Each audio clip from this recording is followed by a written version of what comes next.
근데 거기에 기록되지 않은 소실에서 난 자식까지 다 합치게 되면 아마 좋게 30명은 넘을 것이라는 것이 다윗을 연구하는 학자들의 공통적인 견해입니다. 고대 근동의 왕족을 기록할 때 보통 소실은 잘 기록하지 않는 것으로 보아 기록하지만 중요한 소실만 기록하고 별로 중요하지 않는 소실은 기록하지 않는 관례가 있는 것으로 보아 열왕기에도 많이 빠졌을 것이라고 추측을 하는 것이죠. 근데 이 30명이 넘는 자녀들 중에 솔로몬의 서열을 따지면 굉장히 낮습니다. 게다가 솔로몬은 군권을 장하지도 못했습니다. 다른 형제들에 비해서 군권이 약하다라고 볼 수가 있는 것이죠.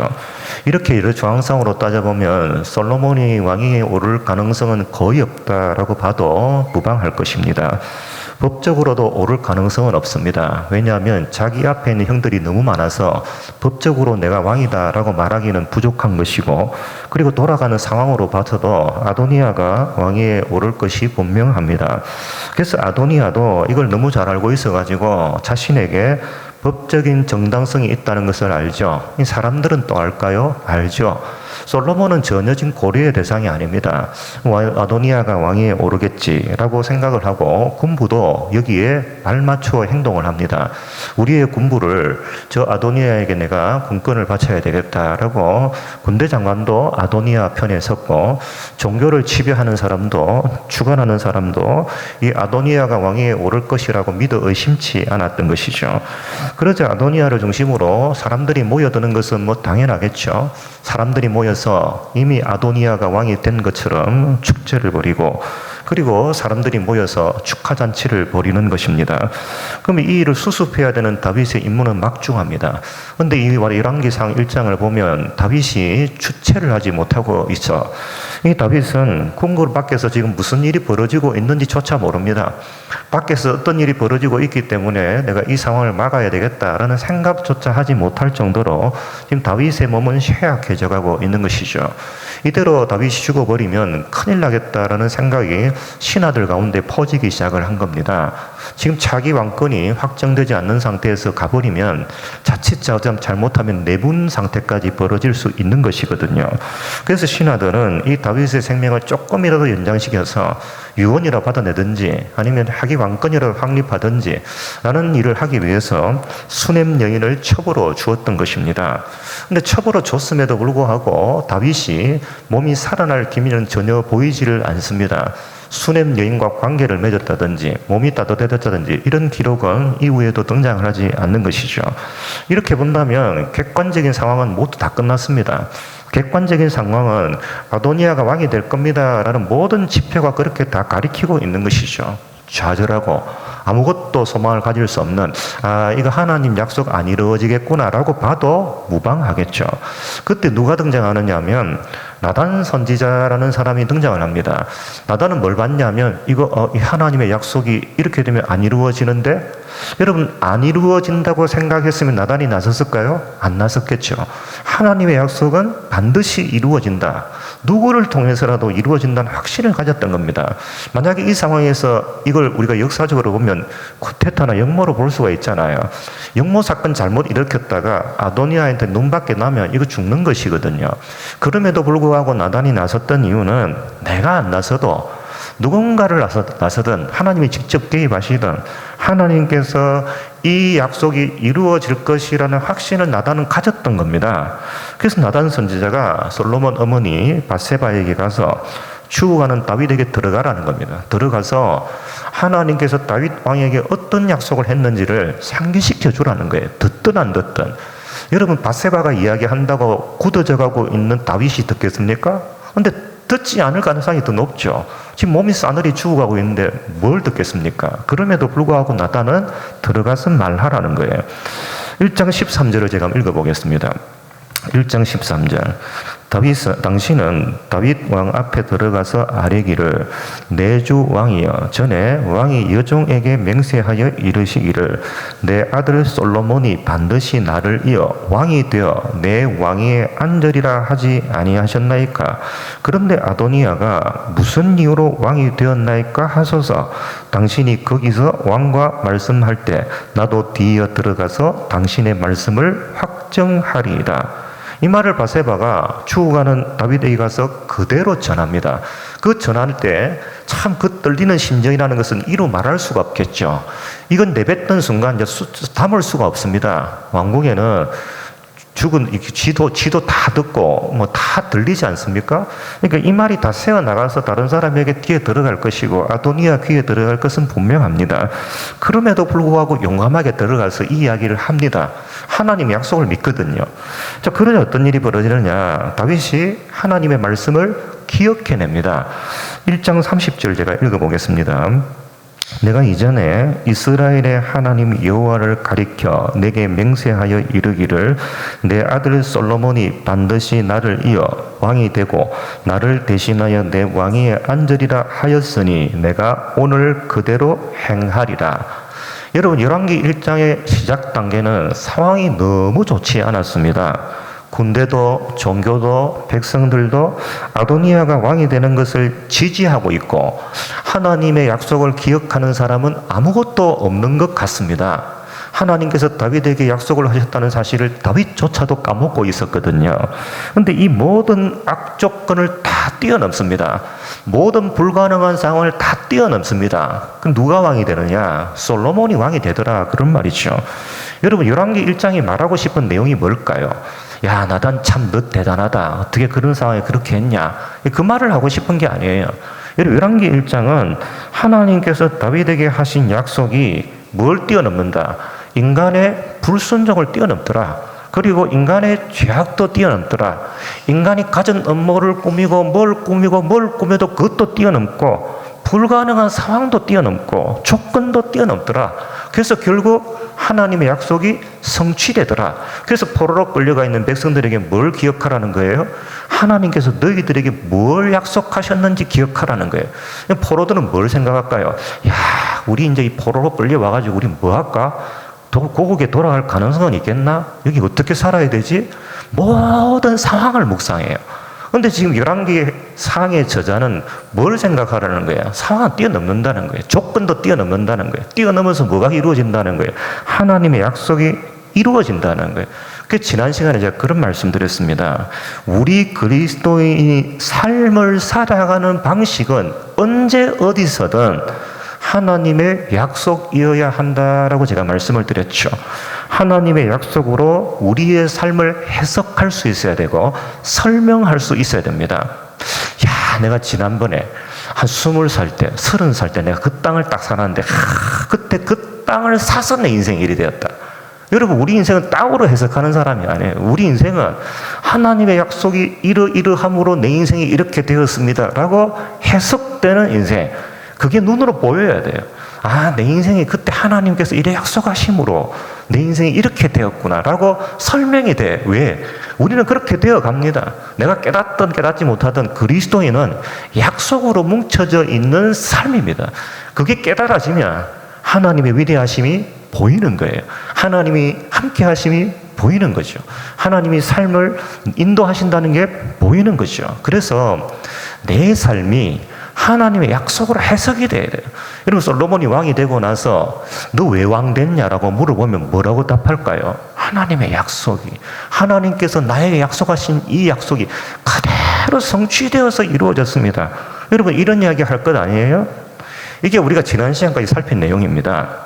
근데 오늘 본문은 이제 이렇게 솔로몬이 왕위에 올랐죠. 이제 왕위에 올랐습니다. 이제 다윗이 죽음의 목전에 두고 이 아들에게 이제 유언을 하는 장면입니다. 자, 제가 1절을 한번 읽어보겠습니다. 2장 1절.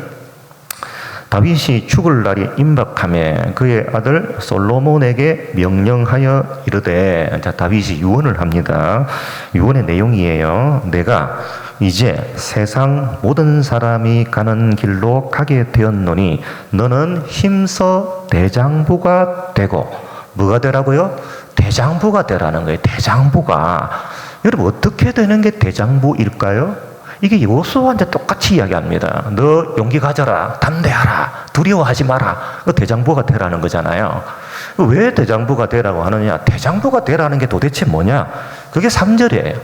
예수 믿는 사람이 대장부가 되는 것은 이 길입니다. 3절. 내 하나님 여호와의 명령을 지켜 그 길로 행하여 그 법률과 계명과 율례와 증거를 모세의 율법에 기록한 대로 지키라. 이게 대장부가 되는 거예요. 그렇게 하면 어떻게 된다고? 그리하면 내가 무엇을 하든지 어디로 가든지 형통할 것이다. 그리고 이 솔로몬 이후에 태어날 자녀들에게도 예언을 똑같이 유언을 합니다. 솔로몬 이후에 태어날 많은 후손들이 있을 것 아니에요. 그럼 우리도 해당이 되겠죠. 그들에게도 똑같은 유언을 합니다. 4절 여호와께서 내 일에 대하여 말씀하시기를 만일 내 자손들이 그들의 길을 삼가 마음을 다하고 성품을 다하여 진실이 내 앞에서 행하면 이스라엘 왕위에 오를 사람이 내게서 끊어지지 아니하리라 하신 말씀을 확실히 이루게 하시리라. 하나님께서 약속하신 것을 반드시 지키시는 분이라는 거예요. 다윗은 이거 확신합니다. 죽을 때까지 그거 봤잖아요. 자기 몸 다 쇠약해져 감에도 불구하고 하나님이 그거 뚫고 가더라는 거예요. 너무 확신이 되는 거죠. 그래서 하나님이라는 분은 반드시 약속을 지키시는 분이시기 때문에 약속대로 살아가라. 그렇게 이언을 합니다. 이 말이 무슨 뜻일까요? 이 속뜻을 알아야 돼. 이거 순종 잘하라는 의미 아닙니다. 이 속뜻을 알아야 돼. 이게 무슨 말이냐면 솔로몬 너가 왕이 된 것은 밧세바가 용기 있는 결단을 내려서 그렇게 된 게 아니다는 거예요. 나단이 전략을 잘 짜서 용기 있게 말씀을 전해서 그렇게 된 게 아니라는 거예요. 너가 왕이 된 이유는 전혀 불가능하게 보이는 이 상황이었지만 그 불가능을 뛰어넘는 뭔가가 있더라는 거예요. 그 불가능을 뛰어넘는 뭔가, 그 무언가 때문에 솔로몬 너가 왕위에 등극하게 되었다. 그 뭔가가 뭘까요? 하나님은 당신이 약속하신 것을 반드시 이루시는 분이시다. 그래서 솔로몬 너는 절대로 잊으면 안 된다는 거예요. 뭘 잊지 말라고 하느냐면 너가 왕이 된 이유는 하나님께서 약속을 이루어 주셨기 때문에 왕위에 올랐다는 사실을 절대로 잊지 말라는 거예요. 이게 뭐 어떤 길이라고요? 대장부가 되는 길이에요. 대장부, 담대할 수 있는. 여러분 우리가 세상에 나가잖아요. 세상에 나가면 수많은 믿지 않는 사람을 만나게 되는데 그때 우리가 담대한 삶을 살아갈 수 있는 원동력이 뭘까요? 국회의원 되거나 돈 많아지면 담대해질까요? 전혀 그렇지 않습니다. 돈 많아진다고 여러분 세상 지위가 높아진다고 담대해지냐? 안 그래요. 여러분 더 높은 지위 만나면 어떡하시려고요? 여러분 우리가 담대할 수 있는 유일한 근거는 우리 안에 뭐가 있어야 돼요? 하나님의 약속이 반드시 이루어진다. 그럼 대장부가 됩니다. 겁이 없어져요. 겁이 없어집니다. 자, 여기까지는 분위기가 좋아요. 이제 솔로몬이 이제 유언을 다 했습니다. 근데 이 유언 내용이 끝나지 않아요. 유언이 5절부터 9절까지 또 이어지는데 이 내용이 조금 우리를 당황스럽게 만듭니다. 5절에서 9절까지 읽어보면 다윗이 뭐라고 유언하느냐 하면 너 요압을 숙청하라라고 말이 나오고요. 또 시므이를 죽이라라는 유언을 합니다. 그리고 11절부터는 솔로몬이 그 다윗의 유언을 따라 숙청 작업을 벌이는 일을 2장 전체는 기록을 합니다. 그러니까 2장의 구성은 초반에 다윗의 유언이 등장을 하고 이 유언을 따라 솔로몬이 숙청 작업을 벌이는 과정을 2장 전 과정을 통해서 이제 그리고 있는 거예요. 여러분 숙청 작업, 여러분 이거 기록 안 해도 되잖아요. 뭐 굳이 한 사람 두 사람 죽였다 이거 왜 기록할까요? 여러분 주석서를 읽어보면 이 단락을 보는 학자들의 이 견해가 확연히 다릅니다. 보수주의 학자들은 이걸 뭐라고 보느냐면 다윗 언약의 성취라라고 해석을 합니다. 부정적으로 보는 사람은 어떻게 볼까요? 이건 솔로몬과 다윗이 정치적으로 보복 행동을 했다 이렇게 보는 것이죠. 그래서 오늘 제가 여러분과 나누고 싶은 내용은 오늘 2장에 기록되어 있는 이제 다윗이 죽고 이제 솔로몬이 왕위에 등극해서 제일 첫 번째 하는 일이 숙청작업이라는 이 일을 우리는 어떻게 해석해야 되는가라는 것을 여러분과 한번 나누어 보려고 합니다. 다윗은 2명을 숙청하라라고 이야기를 했는데 솔로몬은 다윗의 유언대로 2명 숙청하고 나머지 1명 더 추가로 숙청을 하게 됩니다. 물론 다윗이 유언을 하지 않았기 때문에 솔로몬이 처음부터 나머지 1명, 이게 아도니아인데 이 아도니아를 숙청할 마음까지는 없었습니다. 근데 솔로몬이 생각하지도 못한 사건이 이제 발생을 하게 되는 것이죠. 그게 뭐냐면 아도니아가 이제 지금 자기가 왕위에 오르는 거 실패했잖아요. 얼마나 아쉽겠습니까? 저거 내 건데, 조금만 하면 내 건데. 끝에 가서 99% 다 이루어졌는데 끝에 그 1% 갑자기 판이 뒤집어져 가지고 왕위에 못 오른 거예요. 얼마나 억울하겠습니까? 부글부글 끓어오르죠.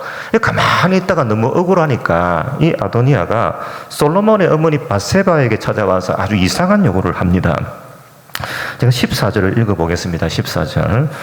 그가 이르되 당신도 아시는 바이거니와 이 왕위는 내 것이었고 온 이스라엘은 다 얼굴을 내게로 향하여 왕으로 삼으려 하였는데 그 왕권이 돌아가 내 아우의 것이 되었으면 여호와께로 말미암았음이니이다.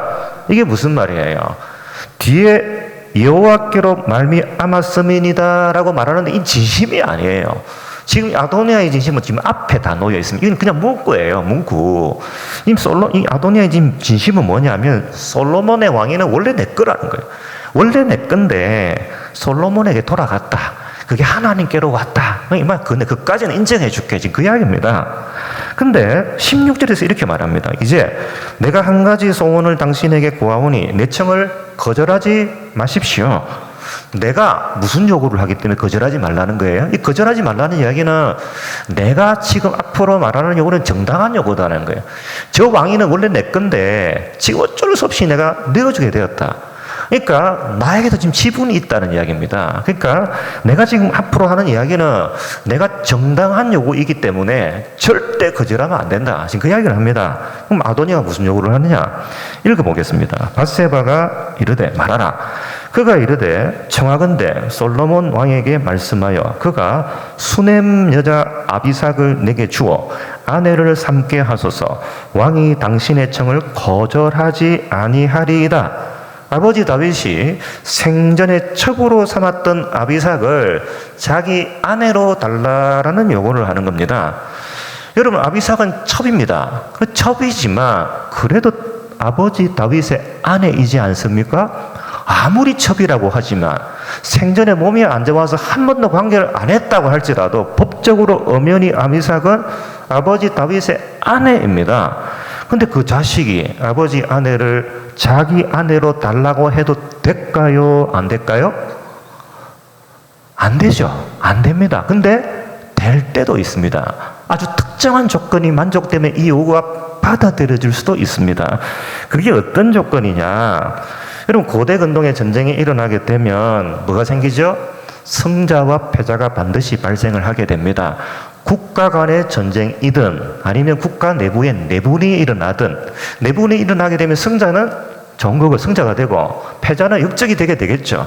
그게 아버지든 자식이든 뭐 친척 관계든 뭐 이렇게 권력 앞에서 냉엄하지 않습니까? 어쨌든 승자가 패자가 생기게 되는데 그때 승자가 어떤 행동을 하게 되냐면 패자의 아내를 데리고 와서 자기 아내로 삼습니다. 이 고대 근동에서 대체 있었던 일입니다.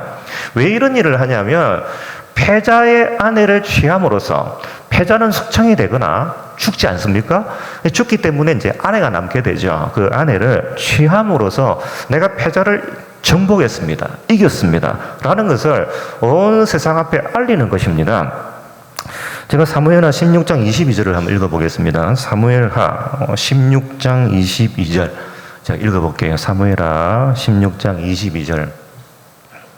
뜨는지 모르겠는데 뜨면 읽을까요? 제가? 그냥 읽겠습니다. 이에 사람들이 압살롬을 위하여 옥상에 장막을 치니 압살롬이 온 이스라엘 무리의 눈앞에서 그의 아버지의 후궁들과 더불어 동침하니라. 여러분, 이 장면은 어떤 장면입니까? 압살롬이 다윗을 몰아냈습니다. 완벽하게 몰아내죠. 물론 죽이지는 못했습니다. 다윗이 도망가는 바람에 죽이지는 못했는데 어쨌든 몰아냈죠. 몰아내고는 이스라엘 백성들이 보는 앞에서 왕궁 제일 꼭대기에 장막을 칩니다. 그 장막에서 다윗의 후궁들과 동침하는 장면이 보입니다. 제가 이 잘 몰랐을 때는, 이 역사를 잘 몰랐을 때는 어떻게 압살롬이 이런 정말 필연적인 행동을 할까라고 생각을 좀 했는데요. 이건 군사적인 행동이에요. 정치적인 행동이에요. 여러분, 압살롬은 개인이 아니지 않습니까? 수많은 자기를 따르는 사람들이 있습니다. 자기가 쿠데타에서 성공할 때까지, 물론 지금은 성공이지만 나중에 실패하겠지만 어쨌든 쿠데타에 성공할 때까지 자기를 따르던 사람들이 있어요. 그럼 정치적인 퍼포먼스도 보여줘야 되고 또 군사적인 퍼포먼스도 보여줘야 되는 것이죠. 그래서 압살롬은 이게 정치적 군사적 의미로 아버지 아내를 취한다라기보다도 성자가 패자를 취한다라는 개념으로 지금 이 행동을 하고 있는 겁니다. 여러분, 아도니아가 밧세바에게 찾아와서 이렇게 이야기를 합니다. 지금 솔로몬이 앉아있는 왕위는 원래 내 거다. 원래 내가 앉아야 되는 게 법적으로 정당하다는 거예요. 사실 법적으로는 아도니아가 오르는 것이 맞습니다. 그런데 솔로몬이 앉았다는 거예요. 그러니까 원래 내 건데 하나님의 은혜로 너가 앉지 않았느냐. 그렇기 때문에 그 대가로 자신에게 아버지 아내 아비삭을 달라라는 거예요. 이 말은 나도 너가 솔로몬이 왕위로 있는 너의 왕국에 정치적 입지를 가지고 있다라는 걸 요구하고 있는 겁니다. 이거 인정해 달라는 거예요. 그 말을 듣고 솔로몬이 어떻게 하느냐? 2장 23절을 제가 읽어보겠습니다. 여호와를 두고 맹세하여 이르되 아도니아가 이런 말을 하였은즉 그의 생명을 잃지 아니하면 하나님은 내게 벌 위에 벌을 내리심이 마땅하니이다. 솔로몬은 아도니아를 죽일 마음이 없었다고 제가 말씀을 드렸습니다. 근데 요 말까지 듣고 나서는 도무지 솔로몬이 견딜 수가 없는 거예요. 왜 견딜 수가 없냐? 지금 이 아도니아가 요런 말을 하는데 요런 말을 한 아도니아를 죽이지 않는다면, 숙청하지 않는다면 자기가 하나님께 벌 받는다는 거예요. 자기가 하나님께 벌 받기 때문에 이거 안 되겠다는 거예요. 그 왜 자기가 하나님께 벌 받는다고 말하느냐? 24절을 읽어보겠습니다. 그러므로 이제 나를 세워 내 아버지 다윗의 왕위에 오르게 하시고 허락하신 말씀대로 나를 위하여 집을 세우신 여호와께서 살아계심을 두고 맹세하노니 아도니아는 오늘 죽임을 당하리라 하고. 여러분, 솔로몬이 왕위에 오른 이유가 뭘까요? 지금 솔로몬이 지금 자기 뭐라고 이야기합니까? 다윗이 가르친 유언을 그대로 지금 반복하고 있죠. 너가 왕위에 오른 것은 정치적으로 뛰어났거나 군사적으로 뛰어났기 때문이 아니라 밧세바 어머니가 헌신적으로 노력했기 때문이 아니라 하나님께서 다윗에게 하신 약속을 신실하게 지켰기 때문이다라는 거예요. 근데 그 하나님이 약속하신 왕위를 누구는 인정 못하겠다는 거예요. 이 아도니아는 하나님이 하셨습니다 라고 말을 하지만 속뜻은 너무 억울한 거예요. 이건 내 건데 하나님께서 다윗에게 약속하신 그 약속을 받아들여요, 못 받아들여요? 전혀 지금 못 받아들이고 있는 거예요.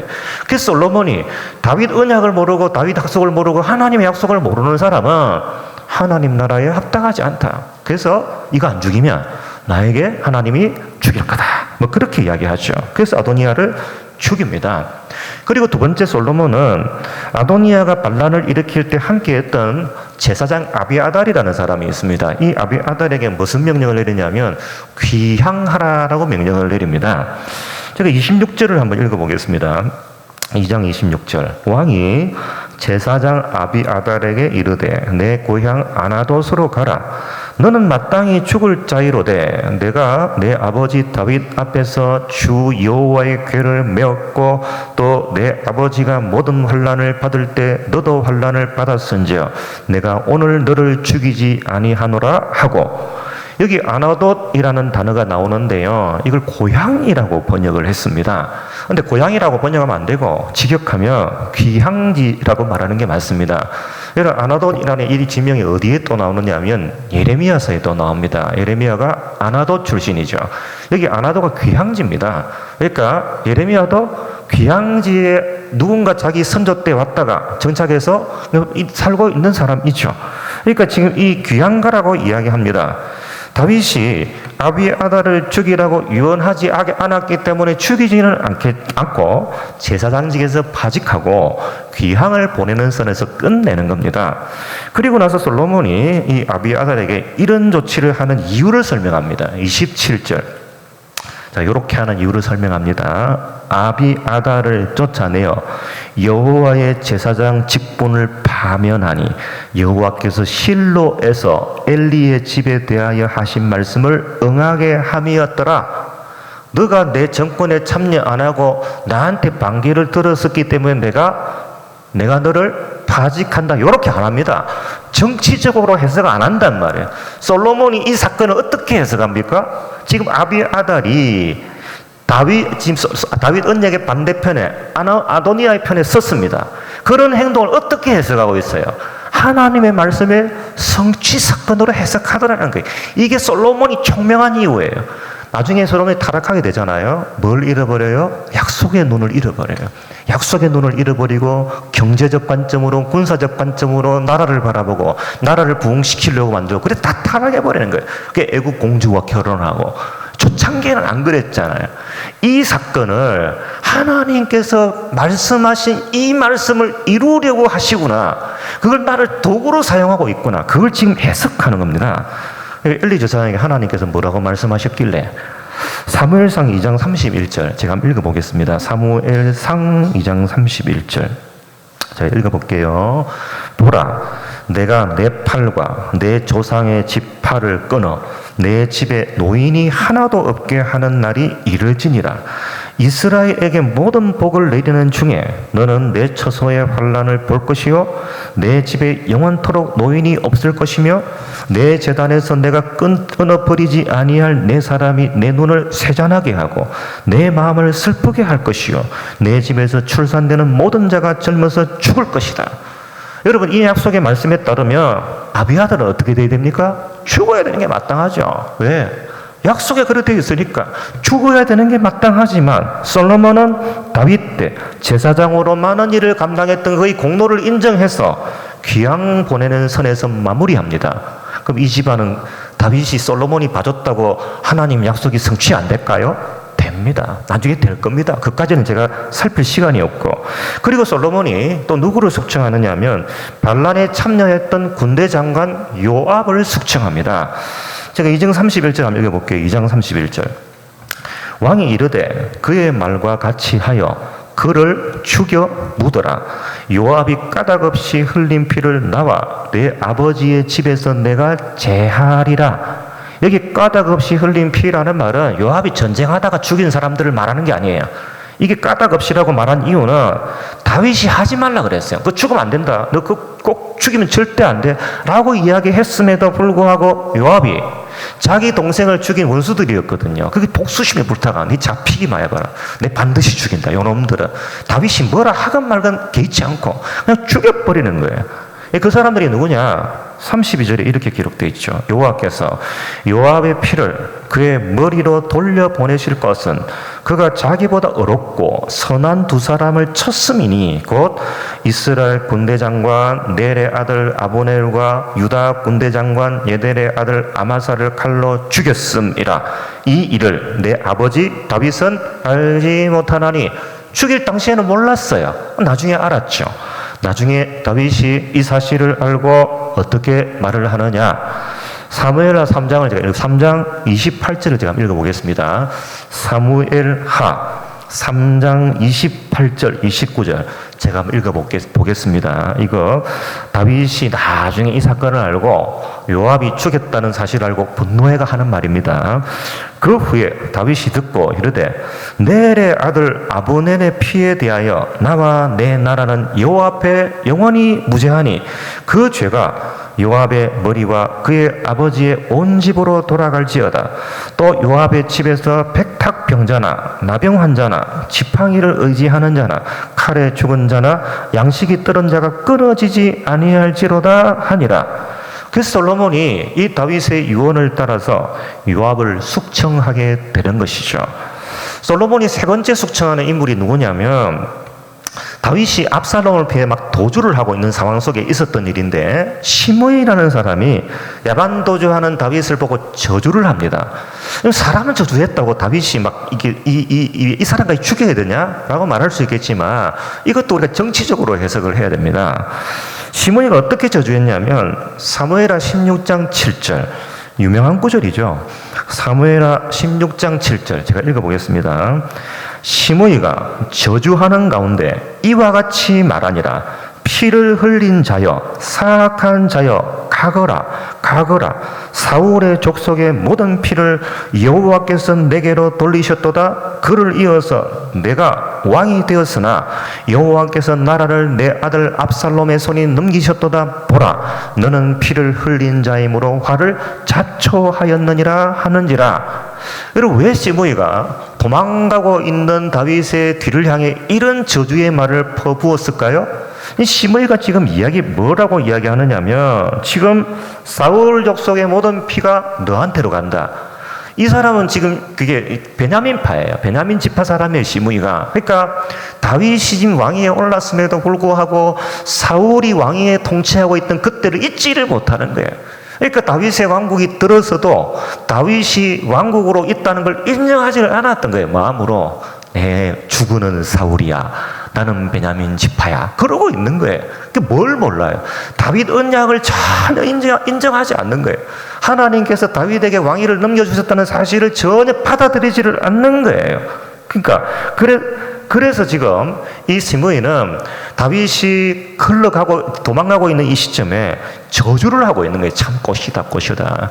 우리 사울 왕을 죽인 죄가 하나님께서 이제 갚는구나. 이러고 있는 겁니다. 그래서 다윗이 정권을 회복한 이후에 시므이를 죽이지는 않고 주거 제한만 합니다. 주거 제한만 합니다. 예루살렘 밖으로는 나가면 안 돼 라고 주거 제한을 하죠. 근데 솔로몬이 등극하고 나서 어떤 일이 발생을 해요? 다윗 때는 얘가 가만히 예루살렘에 잘 있습니다. 나가지 말라 하니까 안 나가요. 근데 아주 희한한 일이 벌어집니다.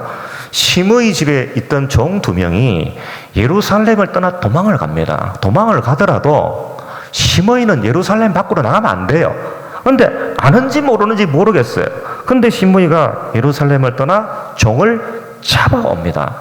그래서 솔로몬이 주거 제한 명령을 어긴 이 시므이를 숙청하죠. 왜 숙청할까요? 하나님께서 다윗 언약에 대해서 반기를 들었고 다윗 언약을 모르고 하나님의 말씀을 모르는 이 자를 내 손을 통해서 그 죄를 물으라고 하시는구나 라고 해석하고 지금 이 일을 하는 겁니다. 그래서 솔로몬이 주거 제한 명령을 어긴 이 죄를 물어서 시므이를 숙청하게 됩니다.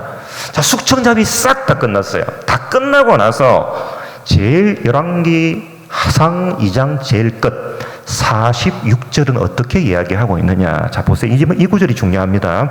자, 이 구절 설명하러 여기까지 돌아온 거예요. 자, 46절 제가 읽어볼게요. 여호야다의 아들 브나야에게 명령하매 그가 나가서 시므이를 치니 그가 죽은지라. 자, 솔로몬의 숙청 작업이 마무리가 되었습니다. 마무리가 딱 되고 나서 열왕기는 이 구절을 어떻게 마무리 짓느냐. 46절 하반절입니다. 제가 읽어볼게요. 이에 나라가 솔로몬의 손에 견고하여 지니라. 여러분, 이 견고하여 지니라는 말을 의역하면 이런 겁니다. 샬롬이 왔습니다. 평화가 왔습니다. 라는 말입니다. 그럼 이걸 원인과 결과의 관계로 해석하면 솔로몬이 숙청 작업을 다 완성했기 때문에 이스라엘에 뭐가 찾아왔다고요? 샬롬이 찾아왔다고요. 여러분이 알고 있는 샬롬, 평화, 우리 샬롬 인사하잖아요. 그 샬롬이 왔다는 겁니다. 여러분, 이걸 뭘 지금 말하고 싶으냐? 열왕기 기자는 뭘 말하고 싶으냐면 솔로몬 왕국의 평화가 찾아왔어요. 샬롬이 찾아왔어요. 여러분, 이스라엘의 역사상 이 솔로몬의 통치 초반만큼 평화가 이루어진 때가 없습니다. 샬롬이 이루어진 때가 없습니다. 그런데 이 샬롬이라는 것은 저절로 이루어진 게 아니라는 거예요. 저절로 이루어진 게 아니라 막대한 대가를 지불하고 이루어진 것이라. 그 대가 지불을 너희들은 잊지 말라는 거예요. 누구한테? 지금 도로 생활하고 있는 백성들에게 샬롬은, 이스라엘 백성들에게 이루어진 샬롬은 막대한 대가를 치르고 이루어진 것이다. 그 대가가 뭘까요? 하나님께서 하신 말씀대로 심판해야 할 자를 심판하고 죽여야 할 자를 죽이고 없애야 할 죄를 다 싸그리 없애는 막대한 희생을 치르고 난 이후에 이루어진 샬롬이다라는 겁니다. 여러분 사무엘하 12장 15절을 제가 한번 읽어보겠습니다. 이 구절은 우리 한번 띄워주시면 좋겠습니다. 이 구절은 참 독특한 사건이 하나 나옵니다. 사무엘하에 보면 12장 15절 떴습니까? 안 떴죠? 우리 좀 띄워주시면 제가 읽어볼게요. 사무엘하 12장 15절 나단은 자기 집으로 돌아갔다. 주님께서 우리아의 아내와 다윗 사이에서 태어난 아이를 치시니 그 아이가 몹시 알았다. 여러분 여기 우리아의 아내라고 되어 있는 사람이 누굴까요? 밧세바죠, 밧세바. 근데 이 밧세바라고 되어 있어야 되는 이 구절 속에 우리아의 아내라고 열왕기 저자가 기록을 합니다. 참 짓궂죠, 짓궂죠. 왜 짓궂냐고 말할 수 있느냐면 이때는요 우리아가 죽은 지 한참 됩니다. 오래되었습니다. 밧세바가 다윗의 아내 된 지가 너무 오래됐습니다. 오래됐어요. 그러면 열왕기 기자는 뭐라고 기록해야 됩니까? 밧세바를 다윗의 아내라고 기록을 하든지 아니면 그렇게 기록하기 싫으면 밧세바라고 기록해야 되잖아요. 근데 굳이 우리아의 아내라고 기록을 합니다. 왜 그랬을까요? 왜 이렇게 짓궂게 행동을 할까요? 뭘 드러내고 싶어요? 다윗 너 죄지었지라는 말을 드러내고 싶은 거예요. 다윗이 죄지었다는 말을 하고 싶은 내용입니다. 여러분 다윗이 솔직히 밧세바와 간음했다라고 말하지만 저는 강간이라고 보고 싶어요. 왕이 하자는데 거부할 여자가 어디 있겠어요? 고대 근동에. 지금 다윗이 밧세바를 강간했습니다. 근데 그거 감추고 싶어요. 그거 감추고 싶어서 밧세바의 남편 우리아를 죽였습니다. 여러분 이러고 나면 아무도 모를 줄 알았죠. 내가 참 기가 막히게 했다. 근데 이제 아무도 모를 거야. 근데 1년쯤 후에 나단이 찾아와서 다윗의 죄를 덜추죠. 여러분 이 말을 들었을 때 어떤 마음이었을까요? 다윗의 심정이. 나단 저놈이 어떻게 알았을까요? 이런 마음이었을까요? 저는 아니라고 봅니다. 너무너무 두려웠을 거예요. 하나님이 어떻게 알고, 하나님은 다 알고 계시는구나. 하나님이 나를 완벽하게 감췄다고 보는데 하나님이 다 알고 계시는구나. 그래서 이 죄를 짓고 나서 다윗이 지은 시가 시편 51편이에요. 시편 51편에 다윗이 이런 이야기 합니다. 이 구절 읽을 때마다 참 가슴이 탁탁거립니다. 시편 51편 5절.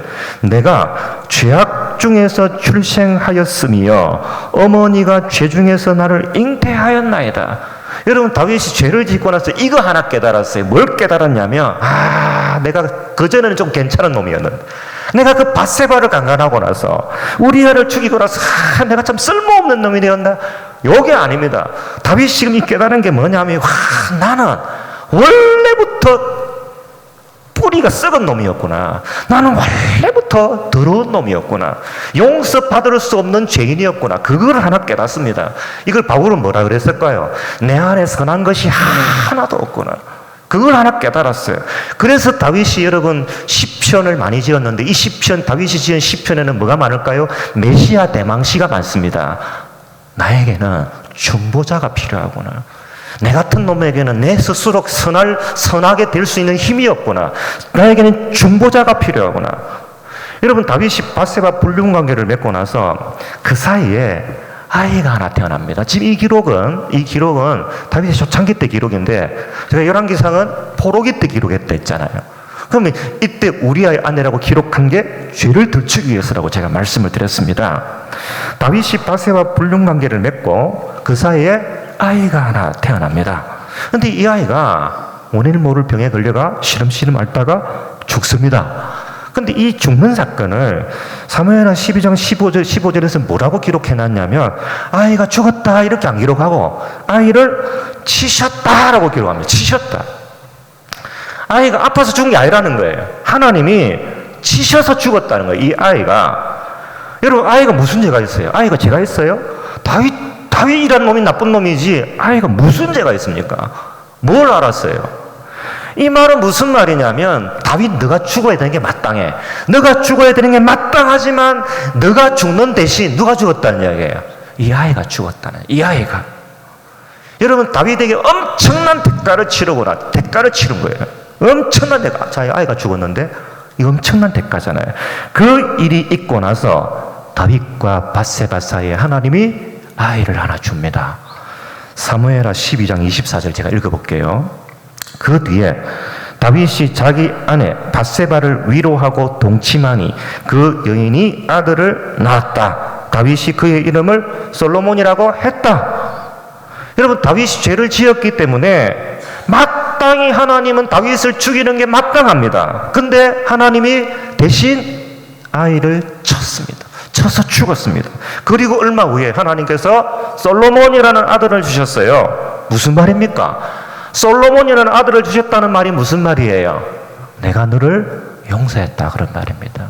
너는 많은 죄를 지었지만 아이라는 대가를 치르고 내가 너를 용서했다. 그래서 하나님께서 이 솔로몬이라는 아들의 이름을 직접 지어줍니다. 25절 제가 읽어볼게요. 예언자 나단을 보내셔서 주님께서 사랑하시는 뜻으로 세 번역입니다. 그의 이름을 여디디아라고 부르게 하셨다. 여러분, 이 여디디아라는 이름의 뜻이 뭘까요? 하나님께로부터 사랑을 입은 자라는 뜻입니다. 다시 말하면 하나님께서 용서하신 자, 하나님께서 구원하신 자라는 뜻입니다. 여러분, 이 이름을 가진 사람이 성경에 또 있습니다. 그게 누굴까요? 예수님이십니다. 예수님께서 요단강에서 세례를 받고 광야로 올라오실 때 하늘이 쫙 열리고 소리가 나죠. 이는 내 기뻐하는 자요 내 사랑하시는 자다, 그렇게 했습니다. 여러분, 열왕기 2장이 말하고 싶은 내용이 뭐냐면 솔로몬 왕국의 샬롬이 왔습니다. 샬롬이라는 말을 다른 말로 용서라고 말해도 좋을까요? 용서, 샬롬, 평화, 안식, 이게 왔어요. 근데 이거는 거저 얻어진 게 아니라는 거예요. 그 이전에 지은 죄에 대한 심판이 있고 대가 지불이 있었기 때문에 온 평화라는 겁니다. 여러분, 구원을 공짜로 받았어요? 돈 주고 받았어요? 여러분, 구원 받으셨죠? 이거 대답이 없는 거 큰일 났네, 이거. 구원 받으셨죠? 그쵸? 저분 혼자 구원 받은 줄 믿습니다. 구원 받았잖아요. 근데 이 구원은 공짜로 받았어요. 근데 이 구원이 이루어져서 우리에게 평화가 찾아오기까지는 엄청난 대가가 이루어졌다, 그 말입니다. 여러분, 왜 아도니아는 왕이 되면 안 됩니까? 왜 솔로몬이 왕이 되어야 됩니까? 솔로몬 안에는 하나님 나라가 어떻게 만들어지는지 한 비밀이 그 안에 전부 다 들어있습니다. 다 들어있습니다. 여러분, 교회에 샬롬이 어떻게 올까요? 여러분, 샬롬을 받고 싶습니까? 평화를 누리고 싶어요? 평화 누리고 싶잖아요. 우리 오늘 진주은혜기 공동체 어떻게 평화가 올까요? 우리 가정에는 어떻게 평화 샬롬이 올까요? 어떻게 옵니까? 하나님의 말씀대로 낮아지고 대가를 치르고 십자가 앞에 부목하고 그럴 때 우리에게 샬롬이 찾아옵니다. 그 대가 지불이 없으면 하나님 나라는 임하지 않습니다. 이제 마지막으로 골로새서 1장 24절을 읽고 마치겠습니다. 제가 읽어볼게요.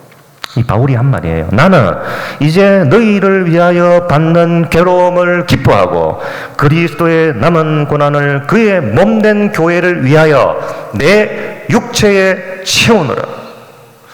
여러분, 어떤 나라를 꿈꾸십니까? 여러분이 꿈꾸는 나라는 아도니아가 꿈꾸는 나라가 되면 안 됩니다. 우리가 꿈꾸는 나라는 나단이라는 사람을 통해 보내주신 책망을 통해, 심판을 통해, 죄를 박멸하는 것을 통해 십자가를 통과한 솔로몬의 샬롬이어야 한다라는 겁니다. 그런데 그 나라는 죄가 심판받고 대가가 치러질 때 비로소 샬롬이 되는 나라입니다. 그래서 바울은 우리에게 뭘 권면해요? 그리스도의 남은 고난을 너희 인생 속에 가득 채우라. 그렇게 우리에게 권면하고 있는 겁니다. 여러분의 남은 생이 그런 생이 되시기를 주의 크신 이름으로 축복합니다. 우리 함께 기도하겠습니다.